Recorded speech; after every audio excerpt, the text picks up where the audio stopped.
Olá pessoal, bom dia, boa tarde e boa noite a todos. Nesse trabalho, iremos falar sobre as contribuições da arquitetura e de alguns arquitetos na área de habitação, ou seja, mostraremos diversas residências idealizadas por eles, mostrando seus detalhes tanto no exterior quanto no interior, além de também mostrar um pouco da história de cada um desses arquitetos. Entre eles, temos Victor Horta, Charles Mackintosh, Bruno Taut e Villanova Artigas, todos pioneiros da época modernista, que surgiu no começo do século XX. Entre algumas das características da arquitetura moderna, podemos ressaltar construções mais limpas e econômicas, acabamento em concreto aparente, integração da arquitetura com a natureza e, principalmente, construções funcionais, planejadas de acordo com seu uso. Falaremos mais sobre elas ao decorrer do trabalho. Então, o primeiro arquiteto a ser relatado aqui neste trabalho será o Victor Horta. Em 6 de janeiro de 1861, nasce em Gand, na Bélgica, Victor Horta. Começou seus estudos de desenho e arquitetura na Academia Real de Belas Artes de Gand. Horta é considerado um dos nomes mais importantes da arquitetura Arte Nouveau, sendo capaz de inspirar outros arquitetos da época. Além de arquiteto, designer e urbanista, Victor Horta também se dedicou ao ensino. Foi professor e diretor. Ele faleceu em 8 de setembro de 1947, aos 86 anos. Bom, então vamos falar um pouco da trajetória de Victor Horta. No começo, ele ingressa na Academia Real de Belas Artes, em Gand, e aos 17 anos vai para Paris, trabalhar no estúdio de um designer de interiores, Jules Dubuisson.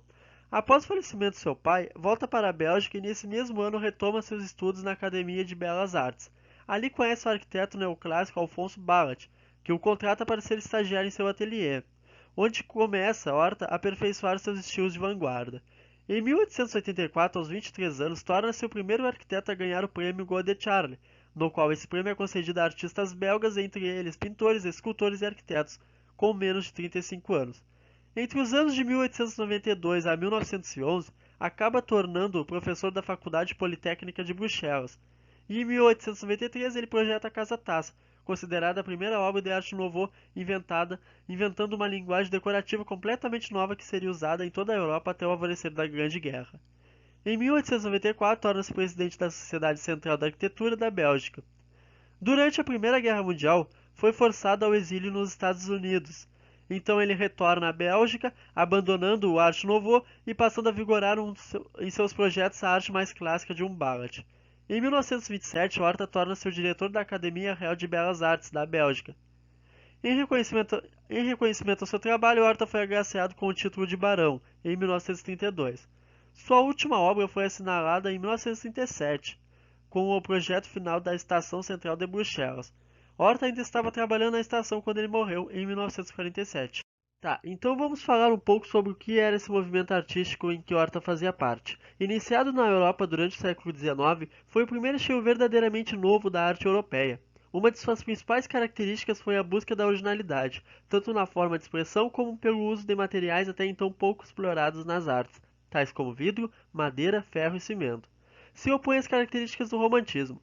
Representou o contexto social da época, como o aumento da produção na indústria e a classe burguesa surgida desse novo momento.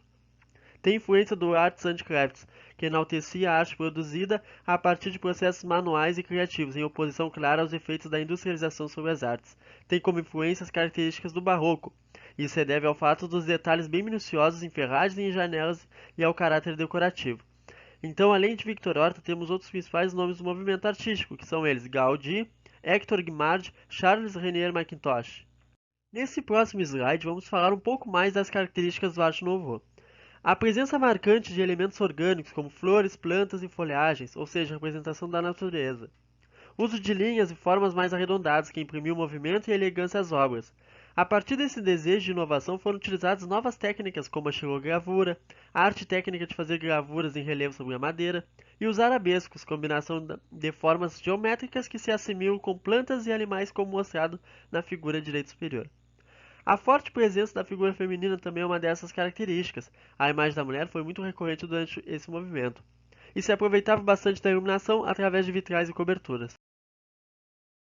Bom, agora a gente vai falar um pouco sobre as obras do Victor Horta que foram consideradas patrimônios mundiais da Unesco. A primeira obra, então, é a Casa Tassel. Ela foi construída por volta de 1892 em Bruxelas, na Bélgica, e ela é até hoje considerada a fundadora do movimento Arte Nouveau. Isso se dá pela estética particular dela, que a gente vai identificar bem na parte interna. A fachada dela não tem tanto destaque em relação às outras casas, mas ela já traz características do movimento, como a integração da estrutura metálica na galeria central circular. Nessas imagens a gente consegue identificar bem esses componentes metálicos da casa e também essa região circular que é projetada para fora na fachada. Aqui são algumas imagens da parte interna da casa. De cara a gente já vê uma forte influência do movimento Art Nouveau, que se dá pelos arabescos que são desenhados nos pisos, nas paredes, nos guarda-corpos e colunas. Essas formas curvas, elas dão uma ideia de movimento e muitas delas também são feitas no formato de plantas que vão se desenvolvendo entre os níveis da casa. Nessas imagens, então, a gente consegue ver como essas formas curvas vão se desenvolvendo por todos os ambientes da casa, até mesmo nos vitrais que ele utilizou nas portas e janelas. E também nessa casa o Horta começa a trazer um conceito forte de luz zenital, que seria a iluminação que vem do céu. E isso é proporcionado pelo telhado envidraçado que ele desenvolveu na casa. Agora então é a Casa Solvay. Ela foi construída em 1895 também em Bruxelas. É uma moradia luxuosa que foi encomendada pela família do químico industrial Ernest Solvay. Nessa casa, o Horta ele teve liberdade para utilizar materiais caros e sofisticados, e isso a gente percebe melhor até na parte interna da casa. A fachada dela é predominantemente simétrica e ela traz um destaque muito grande para a utilização da madeira. Aqui são imagens do interior da casa. A gente já identifica alguns materiais sofisticados, como o mármore branco e o bronze, que é bastante utilizado nos guarda-corpos e colunas. Também a gente vê que os ambientes da casa eles são bastante amplos e com grandes vãos de passagem, e neles a gente já encontra de novo a presença dessas linhas curvas. Uma visão da parte superior da casa, a gente já vê a predominância da madeira e do detalhamento do material, e também identifica de novo a utilização dos vitrais nos telhados envidraçados. Aqui são mais algumas imagens da fachada da casa, onde a gente enxerga bem o formato diferenciado dela. Essa é a Casa Horta. Ela foi construída em 1898, também em Bruxelas, e ela foi projetada para ser a residência do arquiteto. A casa ela conta com 2 edifícios, um voltado para a vida profissional do arquiteto e o outro voltado para a vida pessoal. A fachada dela, diferentemente das outras casas, ela é assimétrica, mas ela também conta com essa variação de níveis e perspectivas. Ela tem uma predominância das esquadrias e elas são de diferentes formatos. Nessas imagens, então, elas são focadas para a varanda da casa, onde a gente vê a integração da estrutura metálica e como as formas dela acompanham o formato da casa. Essas são algumas imagens da parte interna da casa em relação à escada e a sala com o telhado envidraçado. A gente vê uma predominância dos componentes metálicos e também identifica o acabamento e detalhamento minucioso que o Horta desenvolveu. Muitas dessas formas curvas fazem referência à natureza, e exemplo disso são as videiras de ferro que ele desenvolveu na parte interna da casa e na varanda. A gente vê também que ele utilizou bastante o bronze nos guarda-corpos da escada. Nessas imagens a gente identifica bem essa geometria diferenciada que o Horta desenvolvia nos ambientes internos da casa. Além disso, a gente traz destaque novamente para a utilização do telhado envidraçado, que foi a forma que o Horta encontrou de trazer essa iluminação para a região interna da casa, já que no formato que as casas eram projetadas naquela época, era difícil tu aproveitar essa iluminação externa sem que fosse pela região frontal e posterior da casa. Aqui então são imagens mais atuais da casa, que hoje na verdade é o Museu Horta. Por último, então, a gente tem o Hotel Van Antveld. Ele foi construído em 1895, também em Bruxelas, e ele foi encomendado pelo diplomata Edmond Van Antveld. Segundo o Horta, esse foi um dos projetos mais complexos da carreira dele e mais desafiadores. tanto pelo conceito de aproveitamento da luz quanto pelas exigências do cliente em relação aos ambientes internos da casa. Ela possui uma fachada com um aspecto industrial e ela também é composta por diversas esquadrias e painéis de pedra esculpidos. Nas imagens a gente percebe essa estética diferenciada da fachada. Além disso, a gente vê como essas formas curvas também estão presentes nas paredes e guarda-corpos. E também a gente vê esse detalhamento nos painéis de pedra. Essas imagens são do ambiente de destaque da casa, que é o átrio de entrada. É uma sala octagonal, um ambiente de recepção, que é envolto por escadas e por colunas metálicas. Novamente, a gente vê essas formas curvas, elas vão se desenvolvendo pelo ambiente e direcionando o olhar das pessoas à cúpula. Essa cúpula ela é composta por diversos vitrais que vão se integrando à estrutura metálica. Aqui é uma visão superior da mesma região da sala. A gente vê como a cúpula e as esquadrias trazem uma grande iluminação externa para o interior da casa, e isso acaba dando um destaque maior ainda para o detalhamento da estrutura metálica, tanto na região dos vitrais quanto nos guarda-corpos. Aqui são as nossas referências de pesquisa sobre o Victor Horta.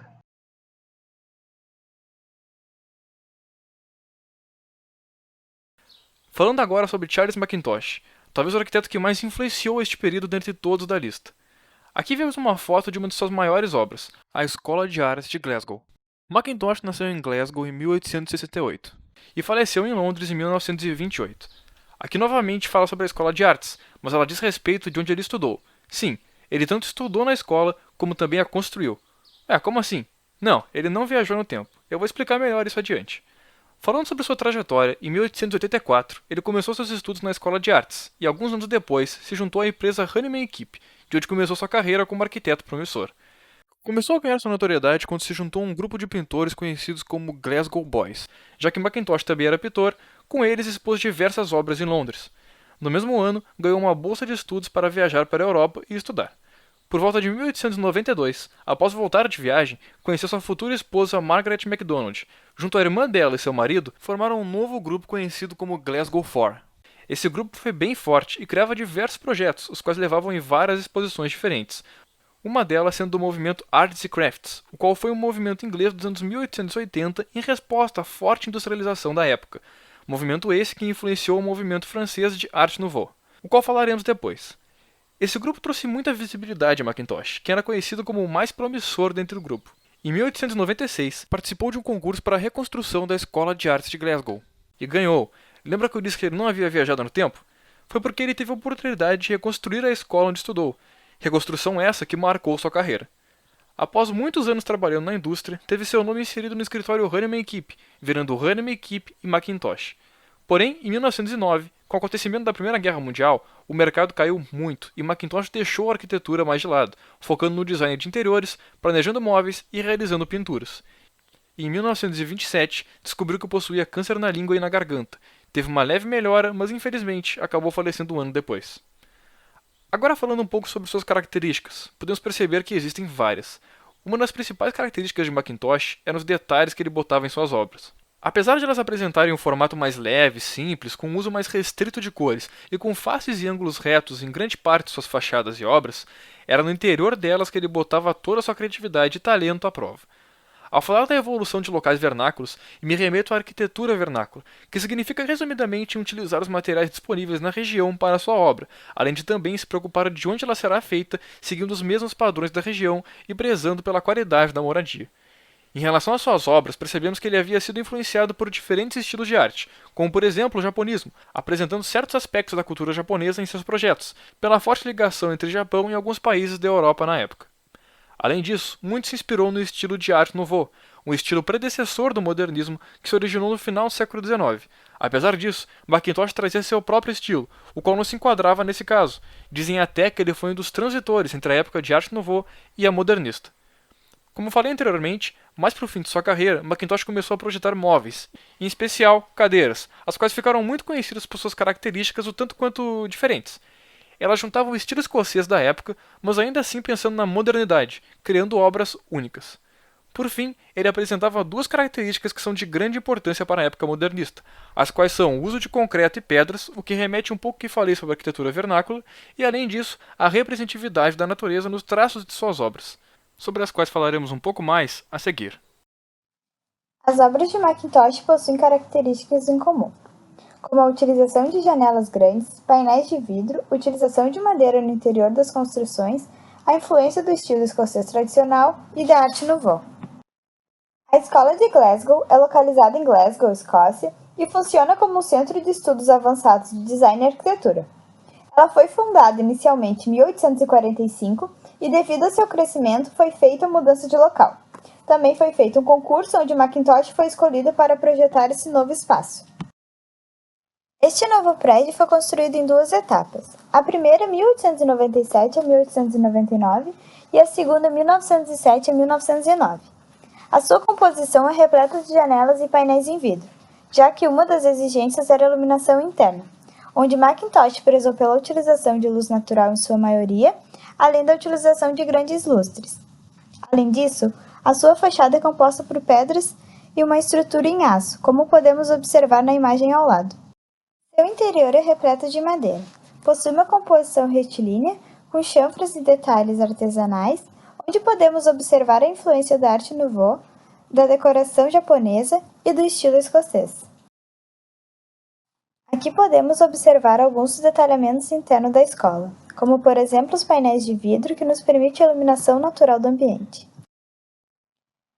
Essa é uma imagem do interior da biblioteca da escola. Podemos observar o detalhamento em madeira muito utilizado por Mackintosh. Essas são algumas imagens da reforma da escola que estava sendo ocorrida devido ao incêndio de 2014. Esta é uma imagem da escola após a reforma de 2014, porém, infelizmente, em 2018 a escola sofreu um novo incêndio. The Willow Tea Rooms foi projetado em 1897 a 1906, em Glasgow. Recebeu esse nome devido ao nome da rua, Salgueiro.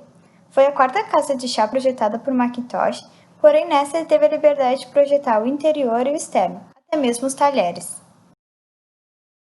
Como em outras obras, o arquiteto prezou pela utilização de vidros para o aproveitamento da luz natural, além da utilização de detalhes em chumbo nas portas.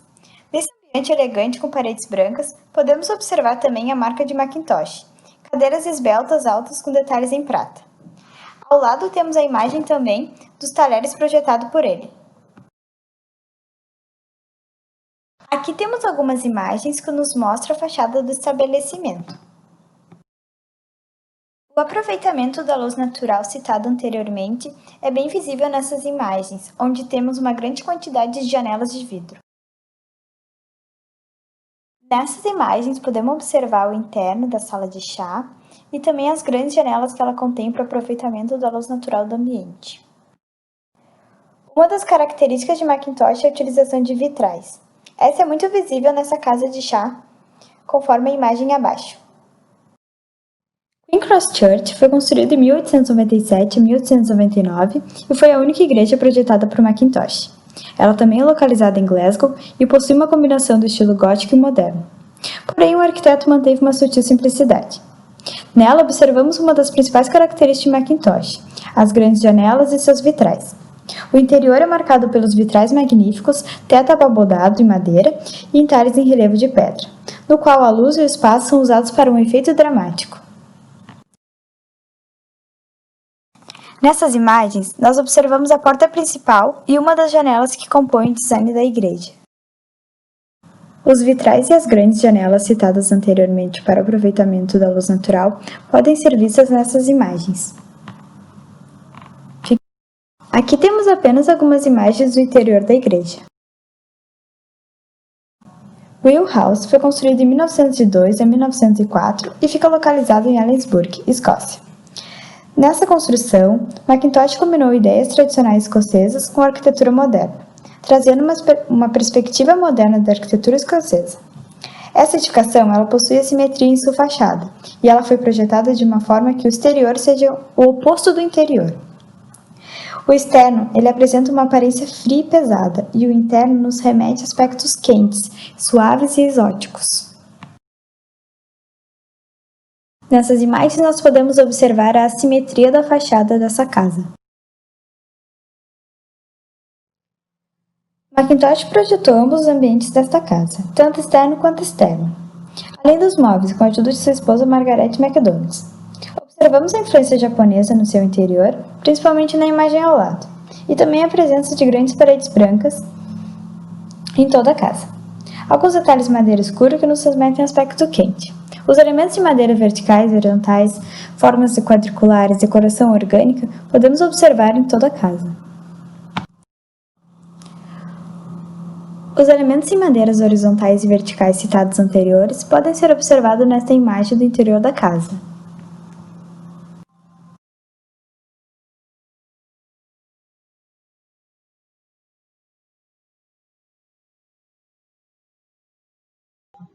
Bom, eu vou falar um pouco sobre a vida e as obras de Bruno Taut.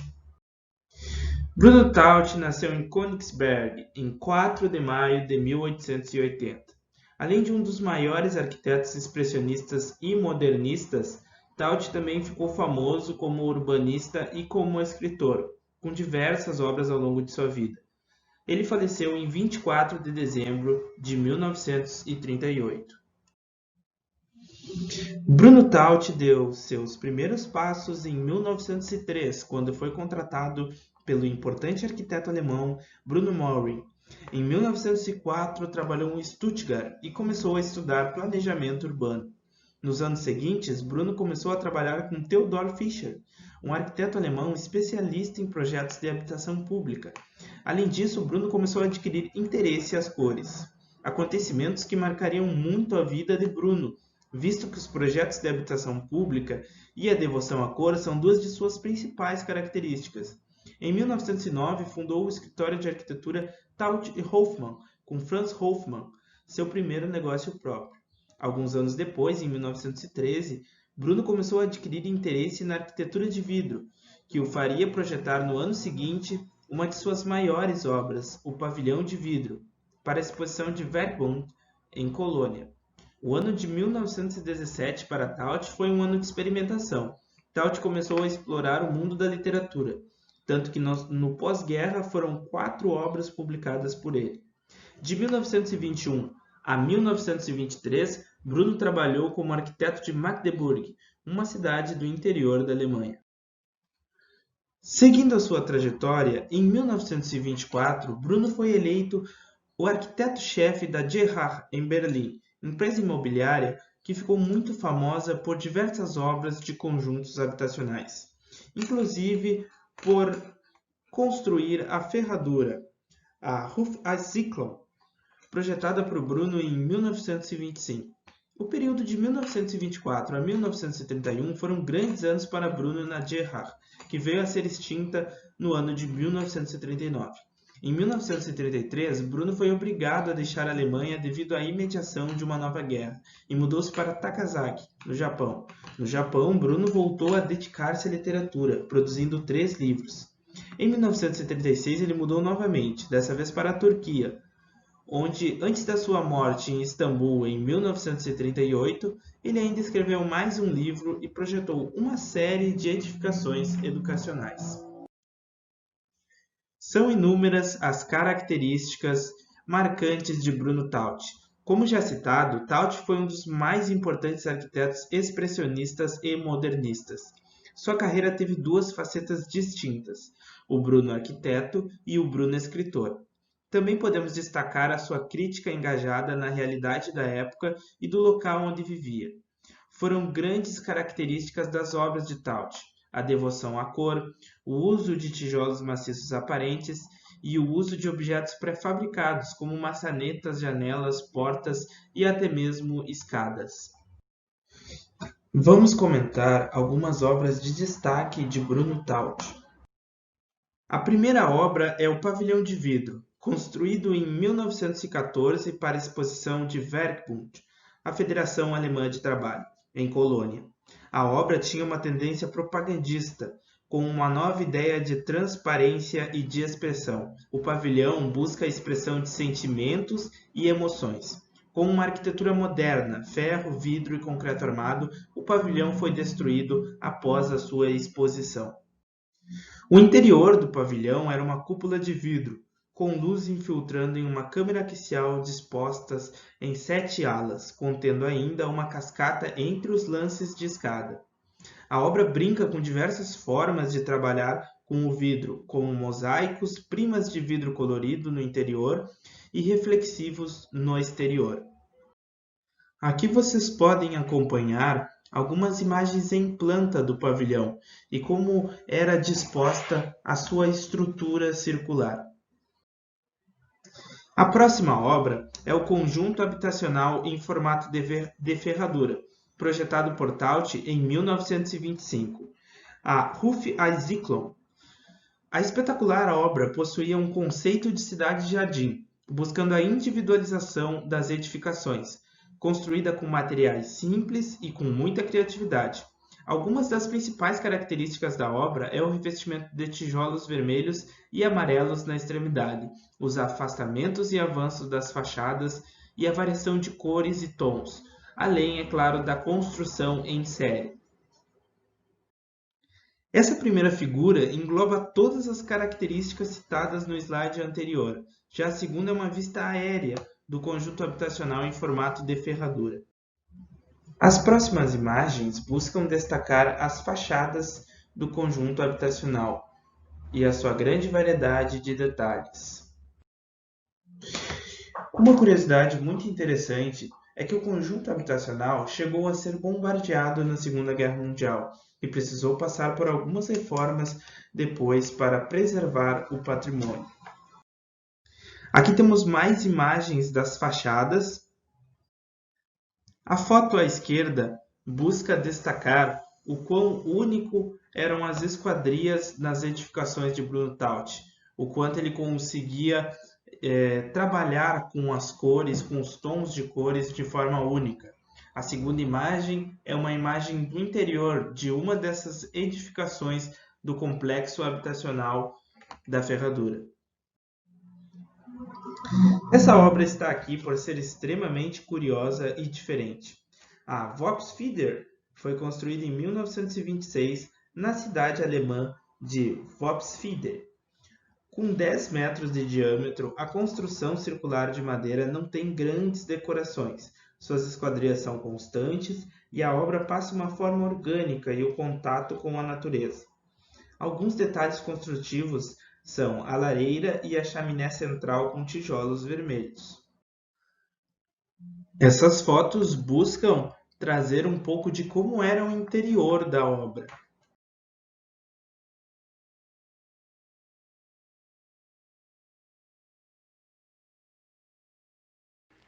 Vila Nova Artigas foi um engenheiro arquiteto brasileiro, da Escola Paulista, nascido em Curitiba, no dia 23 de junho de 1915. Em 1936, participou do Grupo Santa Helena, um grupo de pintores que se reuniam para pintar, sem pretensões ou compromissos conceituais. No ano seguinte, formou-se engenheiro arquiteto pela Escola Politécnica da USP, em 1937. E no mesmo ano abriu a empresa Artigas e Maroni Engenheiros, juntamente com Duílio Maroni. Em 1938, Vila Nova começou a trabalhar pela Secretaria de Viação e Obras Públicas de São Paulo. Ele também participou da criação da Faculdade de Arquitetura e Urbanismo da FAU, da USP, em 1948, onde passou a atuar como professor. Criou, em 1952, o Projeto Arquitetônico do Estádio do Morumbi, e também é de sua autoria o projeto da reforma curricular da FAU. O engenheiro tinha ligação com o Partido Comunista Brasileiro, o PCB, e, devido a isso, foi exilado em 1969 por causa da ditadura. Em 1979, retornou à FAU para lecionar até sua morte, no dia 12 de janeiro de 1985. Vila Nova foi líder da Escola Paulista, uma corrente da arquitetura brutalista, idealizada por alguns arquitetos de São Paulo. Essa vertente tem como suas principais características o uso do concreto armado aparente, o destaque da técnica construtiva e a valorização da estrutura. Um dos exemplos mais lembrados é o prédio da FAU, que retrata claramente essas características. Vila Nova Artigas foi o precursor desse movimento no Brasil. O uso do concreto aparente, amplamente explorado em fachadas, brises, paredes internas e escadas, juntamente com a prioridade de expor os elementos estruturais da obra e com o conceito de uma arquitetura de superfícies, demonstrava a aparência crua, a autenticidade e a integridade que ele queria passar. Artigas utilizava muito a iluminação zenital para clarear seus ambientes, para valorizar a estética e o uso sustentável de luz natural. Após a crise econômica do Brasil com a construção de Brasília, a arquitetura do país se conscientizava perante suas limitações, fazendo com que o brutalismo europeu adquirisse um sentido de invocação da pobreza. O arquiteto dava sentido político às suas obras, pois para ele a arquitetura tinha uma função social: vincular a arte com a técnica e integrar as construções com a cidade. Suas obras demonstravam uma característica política através do uso do concreto, demonstrando, através do processo de cura do material, o progresso da nossa sociedade, enquanto as ranhuras e falhas do processo construtivo demonstravam justamente as falhas da sociedade e da condição socioeconômica do país, quebrando a imagem polida do Brasil produzida pela mídia internacional. As últimas obras feitas por Le Corbusier foram as precursoras do estilo.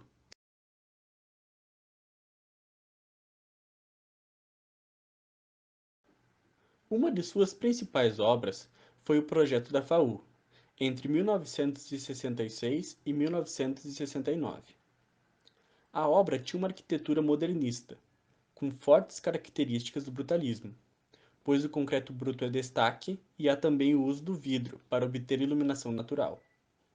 A incorporação dos espaços, sem o uso de portas nas áreas maiores, serve para a funcionalidade do local, atribuindo também uma continuidade espacial ao projeto. A obra teve inspiração nas ágoras das polis gregas, com detalhes perceptíveis nos pilares do prédio.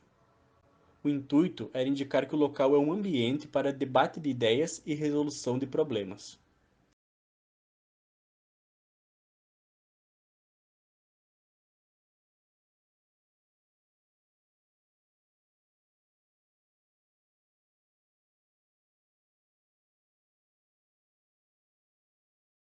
O estádio Cícero Pompeu de Toledo, mais conhecido como Estádio do Morumbi, também é projeto de Artigas, obra que se estendeu de 1952 até 1970.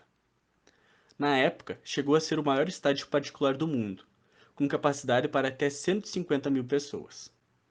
Entretanto, depois de várias reformas por medidas de segurança, a capacidade caiu para 66 mil pessoas. A obra imponente evidencia uma aparência crua, forte e robusta, valorizando o estrutural do projeto e também evidenciando o concreto aparente.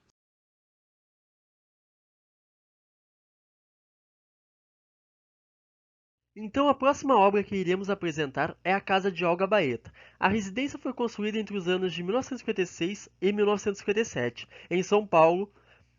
Possui uma área de 456 metros quadrados, 16 de frente e 28,5 de fundo. A casa possui apenas 6 pilares distribuídos de tal forma a formar 3 pórticos, alguns desses ainda de forma inclinada. Uma curiosidade aqui que por falha do empreiteiro que não executou o projeto à risca, foi-se necessária a construção de mais um pilar, então por muito tempo a casa ficou com 7 pilares. Essa era uma das características de Vila Nova, que eram estruturas em concreto armado com poucos pontos de apoio, fazendo as estruturas em pórticos. Vila Nova se utilizou do jogo de níveis, utilizando o espaço de forma não linear, ou seja, Vila Nova utilizou o ambiente com pés direitos em diferentes alturas, e em 1998, então, o arquiteto Butch foi o responsável pela reforma da casa, e acabou descobrindo que tinha mais 3 pilares intrusos dentro da alvenaria. Então, a fim de voltar com o projeto original de Vila Nova, os interiores da residência, bem como os exteriores, retomaram as cores mais saturadas e retiraram 4 pilares, a fim de deixar a casa como Vila Nova projetou desde o início. Aí vemos imagens antes da reforma. A imagem da esquerda apresenta a fachada frontal, no qual observa-se o acesso à residência, que se dá junto a uma área coberta que também serve para guardar veículos. Nesta foto ainda podemos perceber a parede de concreto e o jardim, possuindo plantas altas e volumosas. Na imagem da direita é logo em seguida a porta de entrada, no qual se depara a sala de jantar, a sala de estar e se observa o jogo de níveis entre os ambientes. Aqui então se encontra como está a casa depois da reforma. Podemos ver que com a retirada dos 4 pilares fez-se necessário pôr uma escora metálica. Também houve um aumento das esquadrias, uma melhora na iluminação e o jardim também se encontra mais organizado e planejado. Então, a última obra que falaremos do nosso último arquiteto é o edifício Louveira, que foi projetado em 1946. É um edifício residencial multifamiliar localizado na cidade de São Paulo. O edifício Louveira é composto por 2 blocos quase idênticos, tendo 7 e 8 andares, divididos por um jardim interno. A diferença de andares se deve ao declive do terreno. No edifício Louveira, Artigas projeta a rampa a fim de ganhar atributos plásticos e também fez uso de pilotes, que nada mais é do que uma grelha de pilares em seu pavimento térreo. As janelas desse edifício são fantásticas. Cada um dos pavimentos do edifício são compostos por 10 módulos, e as janelas que ficam no meio desses módulos apresentam uma abertura do tipo guilhotina, onde quando aberto simultaneamente a folha superior sobe e a inferior desce, criando um jogo geométrico. No centro de cada fachada, as 2 faixas retangulares são completadas com vidro, e nas extremidades das fachadas em destaque apresentam painéis vermelhos e venezianas amarelas. Nessas imagens dá para ver bem os 2 blocos de mesma altura, apesar de ter um com 7 andares e outro com 8 andares. O jardim no meio entre os 2 blocos, os pilots, observa-se também o centro da fachada constituída por vidro e nas extremidades painéis vermelhos e venezianas amarelas. Aqui vemos a área do jardim, situada entre os 2 blocos, no qual observamos a rampa tratada como objeto de expressão estética e estruturador de espaços. Podemos observar também bastante verdes, com árvores e muitas flores. Aqui então temos algumas referências utilizadas. Então nosso trabalho vai chegando ao fim, esperamos que tenham gostado. Nosso muito obrigado.